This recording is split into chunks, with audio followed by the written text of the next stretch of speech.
Is this anger coming from a righteous place, or is it actually just coming from my own pride? Hey fam, and welcome back to my YouTube channel, Empowering Creativity, where I empower others to live purposeful lives through creativity.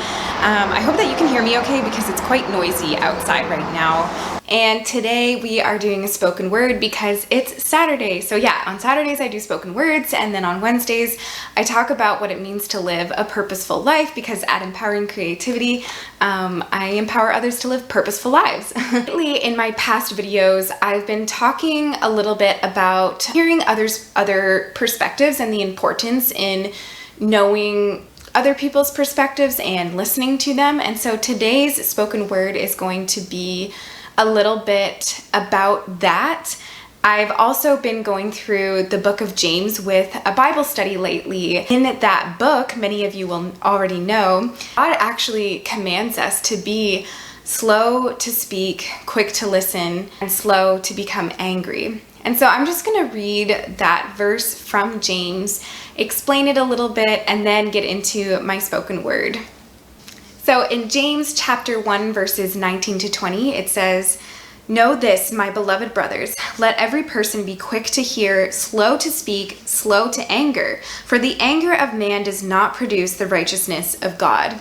Now, there were definitely times in the Bible where Jesus was angry and he had righteous anger. I think of the time that he saw the Pharisees and other people selling food in the marketplace, which wasn't actually a marketplace, it was his father's house, and he got so righteously angry that he flipped tables. And so we see that by looking at Jesus, there actually is a time and place for righteous anger. I don't think the Bible or Jesus calls us to be passive.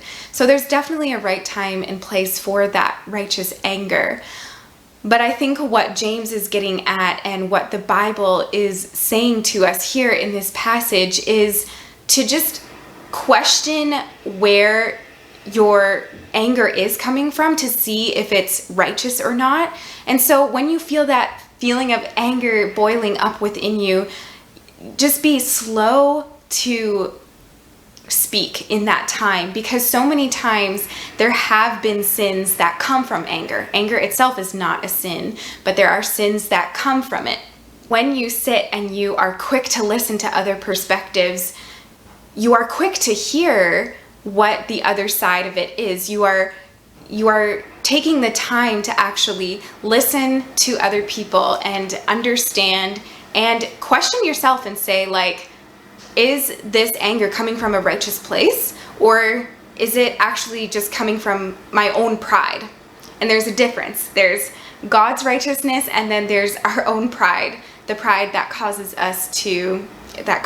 the downfall basically of humanity. So I just want to encourage each of you with my spoken word to listen, to learn the other perspectives that you might not understand.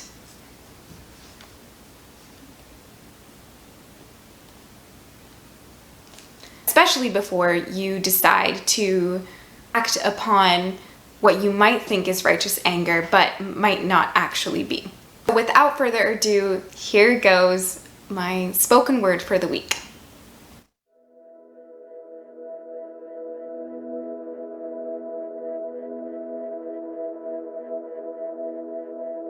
Listen to those perspectives you don't understand. Listen, the sound of the people who stand. Listen to God who is speaking commands. Listen to the Holy Spirit who fills our lands. Listen to the gravity of the voices that demand. Listen to the sound of God's moving hand, not waving at his fans, but raising up a brand of people who choose to stand for the Son of Man, the Son of God who commands us to be slow to speak, quick to listen and understand, and slow to make angry demands. And so I implore you to listen to those who don't understand.